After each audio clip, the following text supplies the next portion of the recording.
The MTV show that John was on was a big, big hit, and I think MTV was surprised about how big a show it was. And that show was so successful on MTV that Viacom, which also owned Paramount at that time, then went out to syndicate that show. And I think that that's where they ran into a problem because of the syndication on it. In the fall of 1994, when the Jon Stewart Show made the jump to syndication, the slacker vibe was replaced by a slick studio, killing some of the charm. Worse yet, Jon was up against Leno and Letterman in some markets, making his failure an almost foregone conclusion. I do have one quick thing to say. I've got something to say to all those people who said that my show would never make it. Good call. Wow, how did you know that? That's amazing. Why didn't you tell me? When you have something good like that, to take it out of its element, which MTV was kind of the element for that show, and then to put it into syndication and put it up against the establishment, you're bound to run into some problems. With his show canceled, Jon needed a break from the small screen and a change of scenery. So the lifelong East Coast resident pulled up stakes and headed west. In 1995, after his talk show was canceled, he headed out to Hollywood to try to make it in the movies. And this is something a lot of comics try to do, and it's really hard to be able to play a role when people look at you and think of you as yourself. If you look at someone like Jerry Seinfeld, his only role has been as Jerry Seinfeld on TV. You don't see him in movies playing other parts.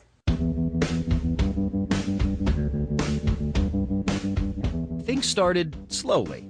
Jon's part in the hit film The First Wives Club was left on the cutting room floor. His first lead was opposite Drew Barrymore in the critical and commercial bomb, Wishful Thinking. It was in fact a cameo in an unlikely vehicle that first got Jon noticed on the silver screen. You ever seen Son of a Woman on weed? That's the way to see it, man. It's just whack. $60, yo. That's cool, man. I got it. Half-Baked is probably Jon Stewart's finest movie hour. That sounds like an insult, but if you've seen Half-Baked, it's not an insult. It's, you know, that's a funny movie. You know, very, very, very much a cult comedy. I mean, it's a cult comedy for people who like cult comedies. One of the interesting things about Half-Baked, it stars Dave Chappelle and has Jon Stewart in a minor role. And at the time, they were both people, actor, comedians that were kind of struggling. Neither of them had quite found the niche. And then, you know, 5 years or so later, they both end up on Comedy Central, which gives them, you know, this platform and The Daily Show and The Chappelle Show, you know, to really become these big, big national figures.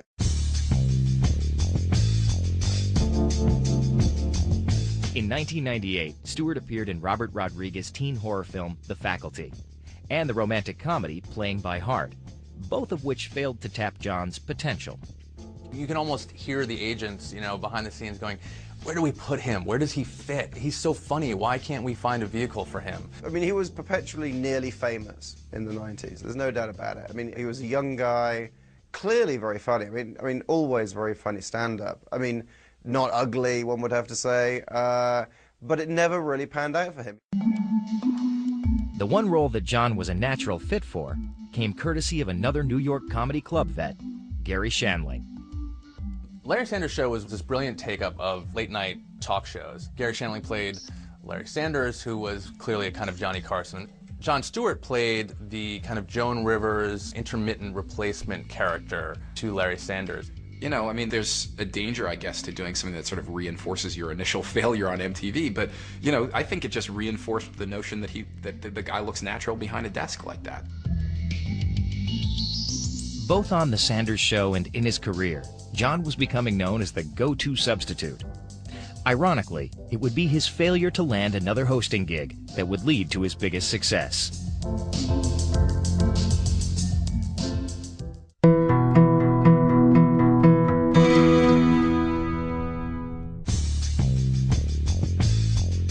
In 1998, Jon Stewart had a series of flops and a cult hit under his belt.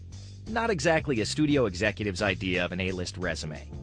However, Stewart's next role was guaranteed to be a box office smash. Big Daddy was sort of his highest profile movie, I suppose, because it was an Adam Sandler movie. In Big Daddy, Jon Stewart's definitely the straight man to Adam Sandler. Well, you'd have to say that pretty much, you know, unless you're Jack Nicholson, pretty much everybody is the straight man to Adam Sandler in an Adam Sandler movie. Hey, congratulations. You and Big Boobs McGee are gonna be real happy. Don't call her Big Boobs McGee. You want to explain to your children you met their mother while she was waitressing at Hooters. Sonny, that was 5 years ago. She's a doctor now. And my fiance, so from now on, Dr. Big Boobs McGee. So I don't really think it displays, oh, that Jon Stewart, he was really great in Big Daddy. I mean, I think he's fine, you know, but it certainly doesn't showcase him. You know, it's a blockbuster film. You know, people just came out in droves to see Adam Sandler. John's fine in it. Not only was the film a hit, its New York-based shoot allowed John to escape from L.A. Stewart never fit in with the Hollywood scene and was looking for ways to keep his career on the East Coast. Upon his return, John compiled a series of short stories and published them in his first book titled Naked Pictures of Famous People. I remember thinking that he had to be quite an authentic talent to be able to write so prolifically. Like certain comics, you know them for 10 years, and they'll basically get 20 good minutes together over those 10 years, and that's kind of what they keep returning to, you know? And other comics like Jon Stewart, it seems like they can't get it out fast enough. The book became a bestseller, yet at 37 years old, John's career was at a crossroads. He was kind of the lady in waiting for years, and everyone loved Jon Stewart and knew him tangentially or more directly through his work here and there. And, oh, this guy is brilliant, we need to find a place for him. And he just never kind of found it, and it was always this game of when is he going to be given his shot? When are they going to find the vehicle that's perfect for him? The danger is that you do too many things and you just get pigeonholed so badly as the guy who's done terrible things one too many times. But I think that there was such a reservoir of goodwill for Stewart as a comedian, and so many people who knew that he could be funny in a show like the Jon Stewart Show on MTV, that it was only a matter of time before the industry evolved for him to have a place. When it was announced that Tom Snyder was retiring as the host of Late Late Night on CBS, John once again found himself in position for a talk show hosting gig. And once again, John finished runner-up, this time to Craig Kilborn, host of The Daily Show. As a result, the fake anchor gig that John turned down 3 years ago was now open. I remember when Kilborn was the host, I mean, he had a stage presence that he made up. I mean, he was a sports guy that they brought into that. I mean, he was a young, good-looking man, and they put him in there, and it kind of worked.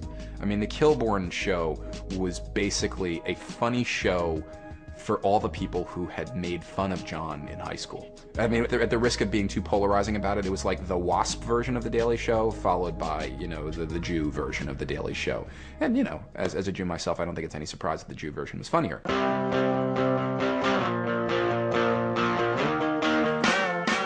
John was offered and accepted the anchor post. The Daily Show was already a hit with a built-in audience, so producers were curious to see if viewers would accept the new host when he took over on January 11, 1999.